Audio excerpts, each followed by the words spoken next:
Xi Jinping deployed long-range Chinese military aircraft into contested areas near U.S. treaty allies in the Western Pacific, at a time when Trump's attention is heavily focused on the Iran war.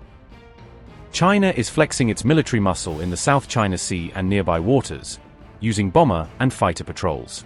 Does this signal that Trump's strategic challenge lies in Asia, not just the Middle East? In the run-up to Xi's meeting with Trump, China sent Russian aircraft along with its bombers into contested airspace. Russian Su-30 fighter jets, armed with advanced air-to-air and anti-ship missiles, escorted Chinese bombers and fighters near U.S. allies. Chinese naval aviation deployed Russian-supplied Su-30MK2 fighter jets over Huangyan Island in the South China Sea as part of a recent patrol. During this operation, the Su-30 fighters escorted H-6L bombers in what analysts describe as a major Chinese show-of-force mission in the disputed area. Beijing said the patrol demonstrated effective control over the waters and airspace around Huangyan Island, which China claims as its territory. Huangyan Island, also known as Scarborough Shoal, remains strategically sensitive because of overlapping territorial claims in the South China Sea. The latest patrol is widely seen as an attempt by China to reinforce its claims over the island's surrounding airspace and maritime zone.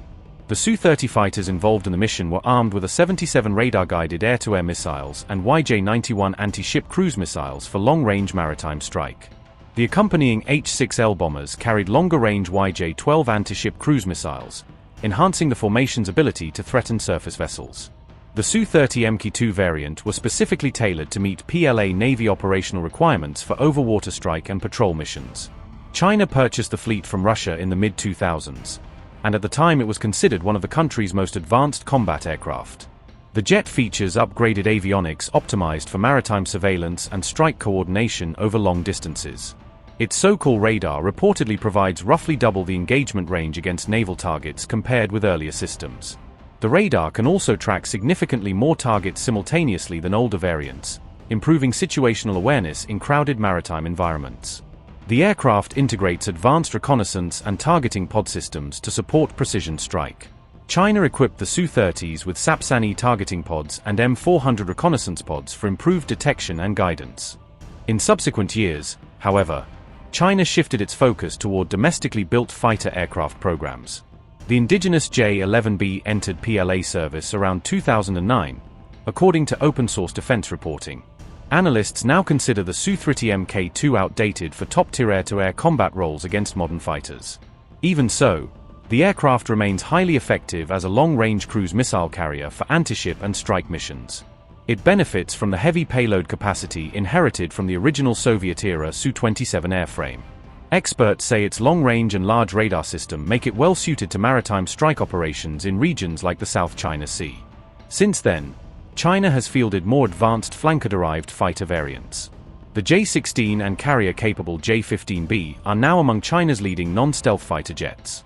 The PLA Navy also operationalized its first fifth-generation J-35 stealth fighter in 2025. The J-35 is expected over time to replace older Russian-made Su-30MK2 units in frontline roles. Chinese sources and analysts suggest that China's sixth-generation fighter programs could begin entering service in the early 2030s.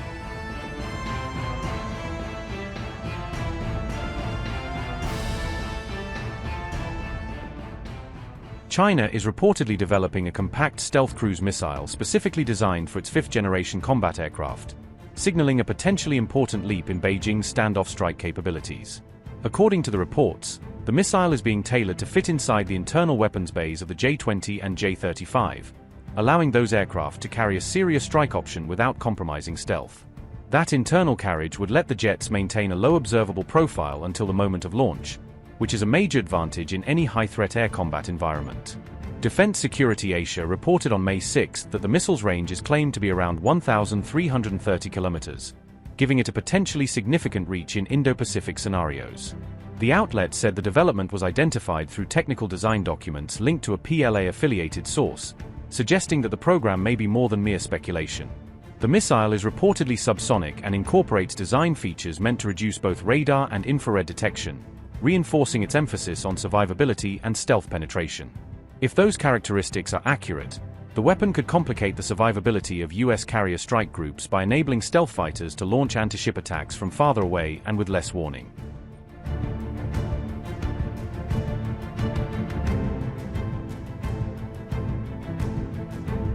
The reported dimensions place the missile at under 4 meters in length and under 0.85 meters in diameter, which appears carefully optimized for internal bay compatibility. That matters because the missile would allow the launch aircraft to preserve stealth by avoiding external carriage, which usually increases radar visibility and undermines low observable tactics. According to Defense Security Asia, the design uses a blended fuselage, fixed wings, a V-tail, and a serrated exhaust layout, all of which are features associated with reducing detectability. The report also compared the new Chinese design with the US AGM-158C LRASM, suggesting that Beijing may be pursuing a similar mission set with a more compact stealth-friendly form factor. Defense Security Asia noted that the AGM-158C LRASM is too large for internal carriage by stealth fighters such as the F-35 or F-22, which limits how covertly those aircraft can carry comparable firepower.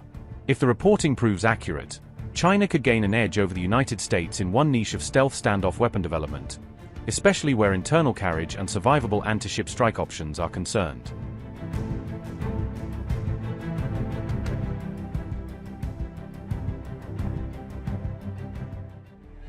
Defense Security Asia reported on May 3 that China closely shadowed the Balikatan 2026 exercises, pointing to a new layer of surveillance surrounding one of the region's most important allied military drills. According to that report, China sent a spy ship into the West Philippine Sea during the US-Philippines War Games, suggesting that Beijing was intent on watching the exercises unfold in real time.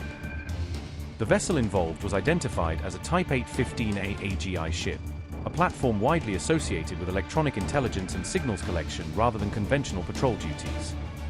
The move underscored how the contest in the South China Sea is no longer only naval and territorial, but increasingly an electronic battlespace where data and emissions matter as much as ships and missiles.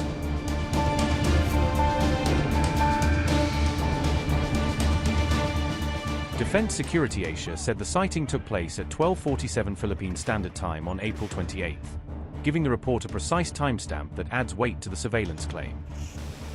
The ship was reportedly just 150 to 200 kilometers west of central Luzon, inside waters claimed by the Philippines, making its presence especially sensitive from Manila's perspective. According to the report, the deployment reflected a deliberate Chinese strategy of exploiting multinational military exercises as opportunities for intelligence gathering and pattern analysis.